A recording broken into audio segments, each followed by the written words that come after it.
So tonight, the question that I ask you is what things in your life are you going to give a funeral to? What things in your life have to die? What things in your life have been keeping you from seeing the greatest version of yourself, have been keeping you from knowing your worth, have been keeping you from seeing how special you are? Have been keeping you to live in depression, have been keeping you to live in pain. What things are you allowing to live in your life that need to be dead? Because the truth of the matter is, and I'm not trying to put fear in your heart, but I'm putting reality on your mind. The truth of the matter is we're all gonna die. But the truth of that is, not all of us are gonna live. It might be April where you are, and you're expecting nice weather, but it's 20 degrees. So, you might be somewhere where it's too hot. So, you might have sore legs, sore back, sore shoulder. So, the struggle is real. It never gets any easier. You gotta get harder. No one cares what you did yesterday. It only matters to do it today. I'm a cheerleader for those who want to be better, not for those who want to stay the same.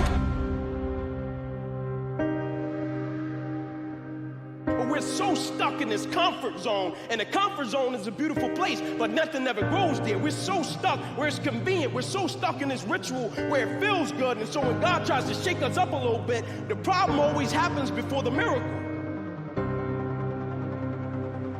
The lessons always come before the blessings.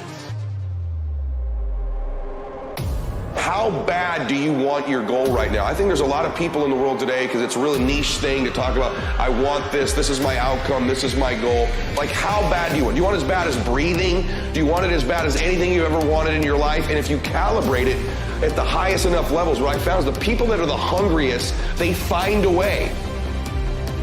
You choose to stay comfortable. You choose comfort, you choose to stay comfortable. You choose to stay in a place that you know your life shouldn't be at anymore. Some of us, we've been living in the same place for the last decade, for the last 15 years, for the last 5 years. And we've been keeping ourselves in a place that has done no good for our life. Some of us need to give that funeral to the environments in our life. As you know, what you surround your life around is what you will become. And when you go through something, you're going to learn some lessons, but it's not always easy to extract lessons from a bad situation.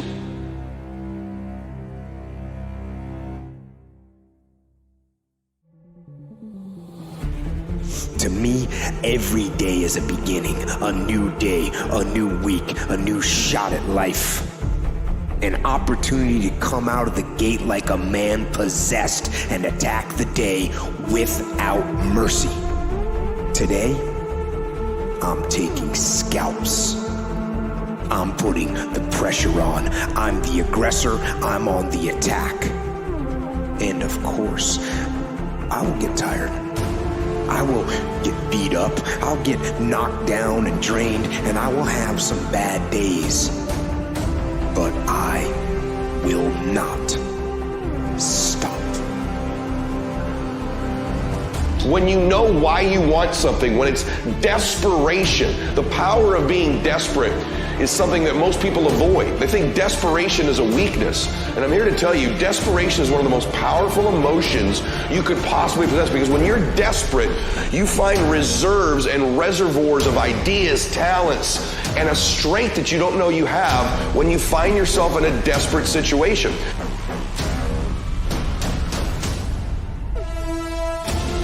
So the number one thing we need more than anything to win is hunger, which comes from a state of desperation. Yet we're constantly trying to comfort ourselves in the real world to avoid the state of being desperate.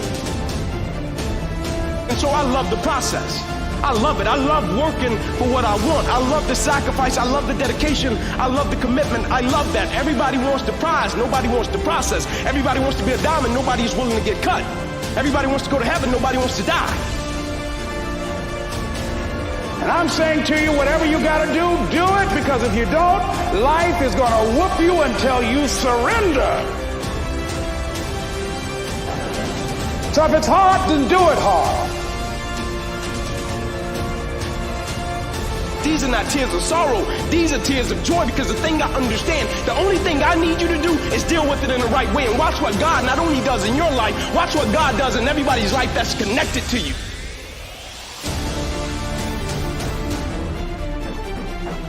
And the thing about every storm has an expiration date.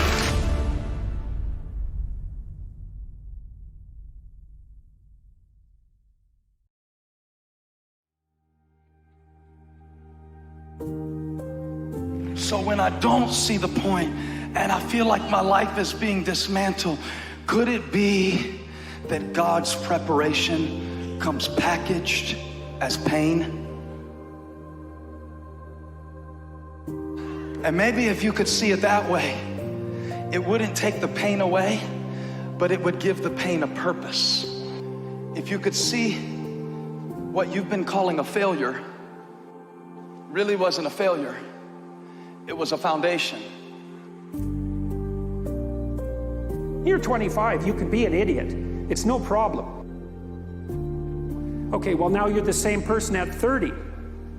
It's like people aren't so thrilled about you at that point.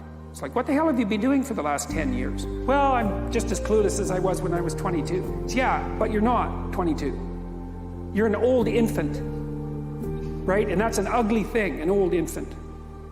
So, part of the reason you choose your damn sacrifice, because the sacrifice is inevitable, but at least you get to choose it.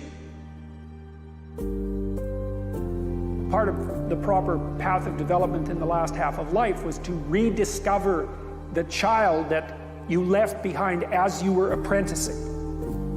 And so then you get to be something and regain that potential at the same time. Make a decision. Because if you don't decide, well, you know, life decides for you. Indecision is still a decision.